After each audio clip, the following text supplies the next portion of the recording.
L'arrêt rendu par la Cour suprême à l'issue de l'élection présidentielle met en lumière, selon un juriste, le fonctionnement du contentieux électoral et le rôle central du juge. Après la proclamation des résultats provisoires par la Direction générale des élections, seule la Cour suprême est compétente pour examiner d'éventuelles contestations et proclamer les résultats définitifs.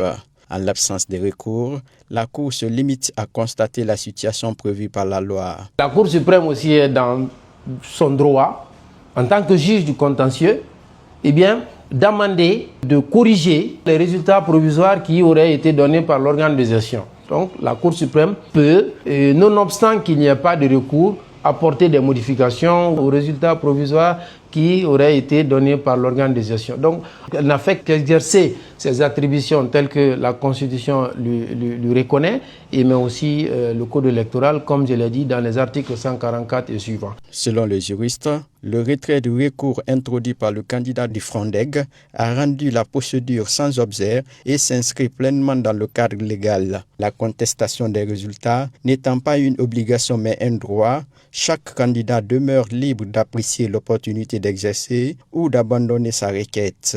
On ne peut pas faire de reproches en tant que tel au candidat. Pourquoi il a déposé le recours, ensuite pourquoi il a retiré, c'est un droit pour lui. C'est à lui, naturellement, de donner les raisons qui lui ont poussé, dans un premier temps, à déposer le recours et dans un second temps, à retirer ses recours. Comme je le dis, c'est un droit pour lui. Et quand on parle de droit dans ce cadre-là, ça veut dire que c'est à lui d'apprécier la jouissance effective du droit ou l'abandon de ce droit. Pour ce spécialiste du droit, cette décision illustre une réalité essentielle du contentieux électoral. Le juge ne statue que sous les contestations qui lui sont soumises, laissant aux acteurs politiques la responsabilité d'activer ou non les mécanismes prévus par la loi.